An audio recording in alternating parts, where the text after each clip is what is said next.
Hey, I'm Alec, and today I'm going to show you how to make a two-part silicone mold.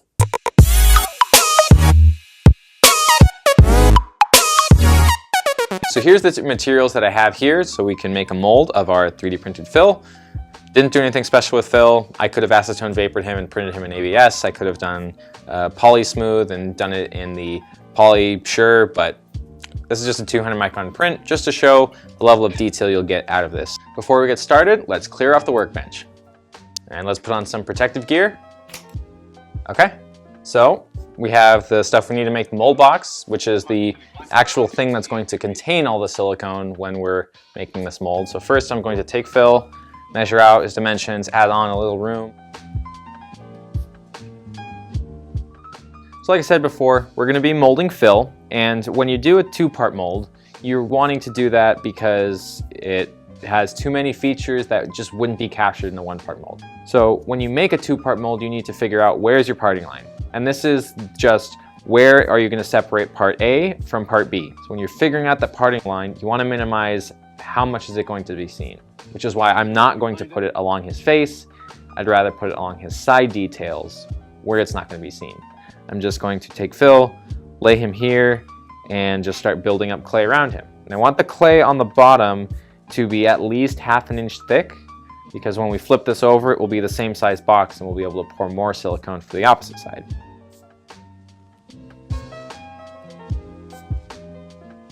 So the little gap between Phil's feet is very small, but you want to make sure that it is filled in with clay. Otherwise, you'll end up with a very small pillar of silicone when the mold's done, and it'll just be that much harder to get the two halves to stick together. So now I'm going to take this silicone tip and use it just along the edges, just to smooth it out, and wipe off the little bit of oil-based clay that's on fill, and keep the edge nice and perpendicular. And that'll just produce a much cleaner model, or a much cleaner mold of your model, and kind of bring it up from beginner to super professional.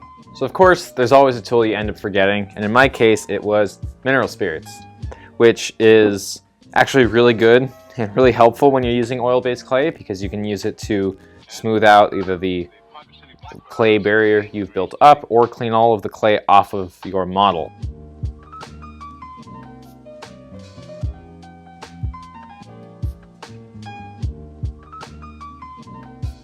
So now the next step for me is to actually build up the mold box. So you want to make sure that you have at least ½ inch of space on all sides. I'll probably overestimate just so I have enough room. When I pour this in, I'm not going to run out of silicone. That would be a really bad thing. I guess I can batch the whole thing. So I'm going to aim for enough silicone to cover up to 3/4 above fill.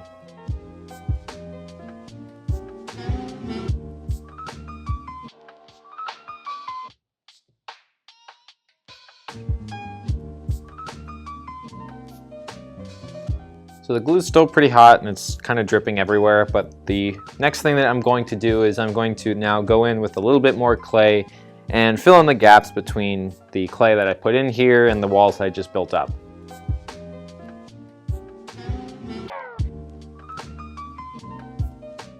So now that I have the clay between the foam core and fill, you can see that there isn't an edge where it might leak silicone into it. So what I'd be able to do now is I need to make registration keys. And what those are small shapes that help the silicone of the second half hold together with the first.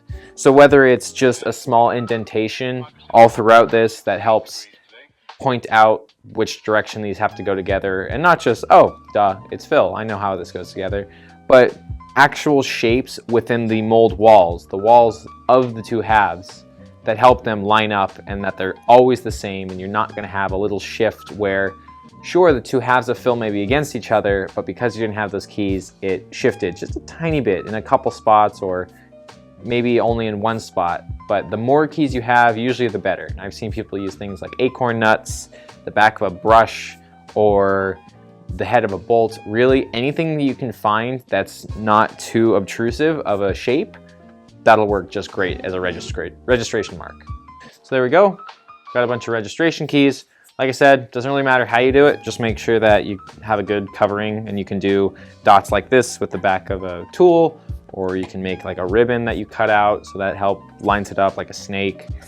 Everybody has their style. This is mine. You may find your own, but this is what works. The next step is we need to actually mix the mold, and we need to mix the silicone, measure it out, get everything right and all together. So the first thing to do is to clean our workspace. So throw things out, get things out of the way that we don't need, because they're gonna get even messier than it was with just the clay. So now I need another pair of gloves, because what I'm gonna do here is messy. I'm gonna deal with silicone and the mold release. So first I want to spray some mold release in here, which will help prevent the silicone from binding a little too much to fill or the oil-based clay. So I figured out how much silicone I actually need to mix of both A and B, and because A is 100 parts to 10 parts of B, well, I had to figure out how much its density was and how much the volume was to figure out how much I needed. And so I measured out the inside volume of the box, and then I had to estimate how big fill was. I could try and go into a program on the computer, figure out what it is. I'm just gonna estimate. That's a little easier for right now. And then if you look at the technical data sheet for the silicone, you'd see that the density for this one is 1.21 grams per cubic centimeter. So I know how many cubic centimeters this area that's empty in here should take up, which means if I multiply it by how many grams in the density of 1.21, I get an estimated 1,449 grams to fill this mold box without fill. So I'm gonna undershoot that a bit. I'm gonna estimate that fill takes up about, say, 150 grams of silicone. So let's do 1,250 total, which means I need 113.63 grams of part B and 1,136.36 grams of part A. So now I'm gonna go ahead and measure those out, and when you use your scale, you're gonna wanna make sure to tare things, and that just means you take your bowl, you put it on the scale, and the scale is gonna read 15 grams. Well, you can either try to remember to subtract 15 from your measurements, or most scales have this, they should have it at least. You tear it, and all it does is it now says, okay, this bowl already on here, whatever this weight is, this is 0. So anything else you add to it, it's purely what's added. So now I can add 1,000 grams of silicone to this, and it will accurately measure that out. So I'm gonna go ahead and measure this out and start mixing.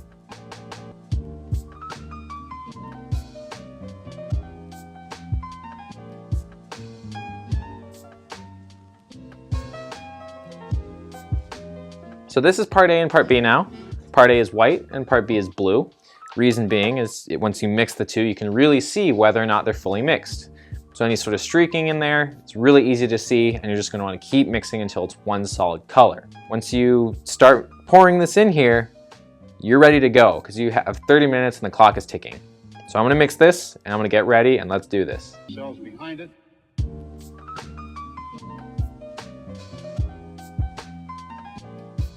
So this silicone is a cure time of 4 to 6 hours, which means that I just had to let this sit for about 5 hours just to be sure. And the way I know that it is actually cured is I took the bucket, and I can go in here and just peel up a little bit of the silicone and see that even at the bottom, it's able to come out. I can just, it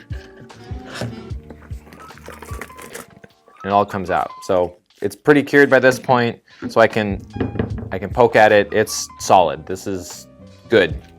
But now the next step is to make the silicone for the other half. And to do that, I'm gonna flip over the mold box. I'm gonna take off the bottom, peel out all of the clay, clean it up with mineral spirits to make sure fill is clean, and do it all over again. Mix it up in here, weigh it out, measure how much am I gonna need, degas it in the vacuum oven, pour it, and make sure there's mold release, because when you do the second silicone, if you don't put mold release, you have a very high chance of having this silicone stick to the original, and then you just have a big block of silicone around fill.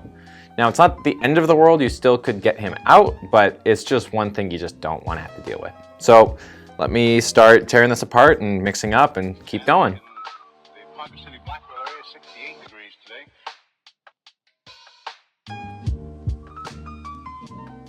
So now I've liberated Phil. He's got all the clay out. Now I need to go in here with some mineral spirits and clean it out.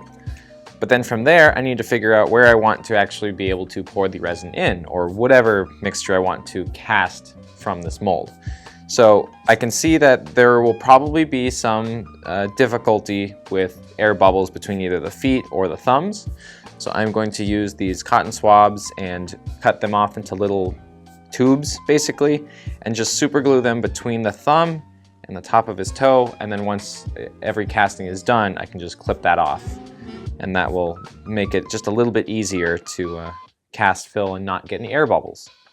But then I need to also have a big opening where I can pour in the resin without having it in a place that's going to be too obtrusive and you're going to see it and it's going to be a problem. So I think for this it might be best right now to put it either near his toes or near the top of his head where you're not going to see it, but where the resin can flow in, fill all the voids, and then come out some of the vent holes that I'm going to make. So I'm going to do that now. I have straws, I have super glue, and I have Q-tips.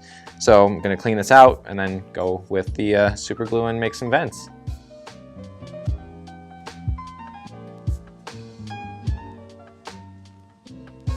So I waited the full 6 hours for this half to cure, and you can see that I've sprung a leak, but that also made it just a little bit easier to see if it's fully cured, because this, when I would poke it, was a little wet, but in the bowl was very wet, and then it was a little back and forth, but you can see I've poked this quite a bit and really messed with it, but it's completely cured now. It's separated from the table, it's silicone, it won't stick to anything except itself. So now what we need to do is tear apart the mold box. It's not needed ever again, and we'll take out the vents and the sprue, and then from there we'll do a casting. Now I'm not going to get super in-depth into the casting because that's its own video. There's a lot of different techniques to it, a little bit different this way, a little different that way, but I want you to see what this mold will actually produce, so I'll do a quick casting and we can see what this looks like.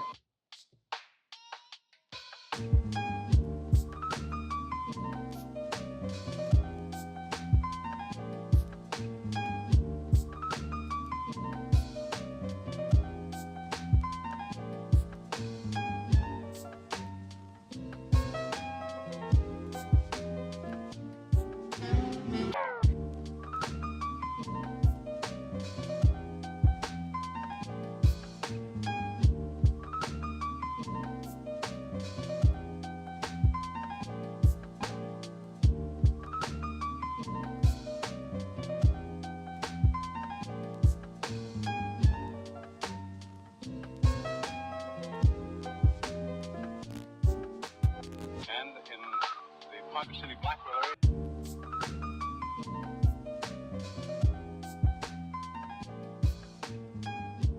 So the castings for Phil came out great. In fact, here is the best one I was able to pull out. And even this one has some minor issues, but the more I get to know my mold, the more I will know how I need to pour things and how I need to really shake it around to get this to come out.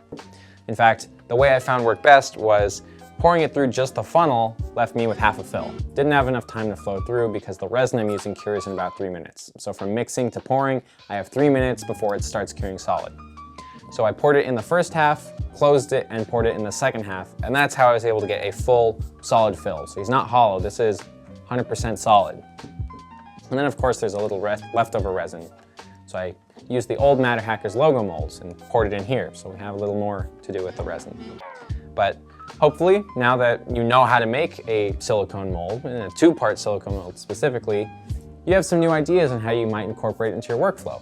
And maybe even incorporate different styles of resin and different cure times to really get the most out of your mold. And if you feel like I've missed anything or there's some tips that are really helpful for you that I didn't mention here, feel free to leave a comment down below. Thanks for watching. Thank you for watching. If you liked that, subscribe to our channel to keep up to date with all of our videos. And remember, go to MatterHackers.com to shop for everything 3D printing.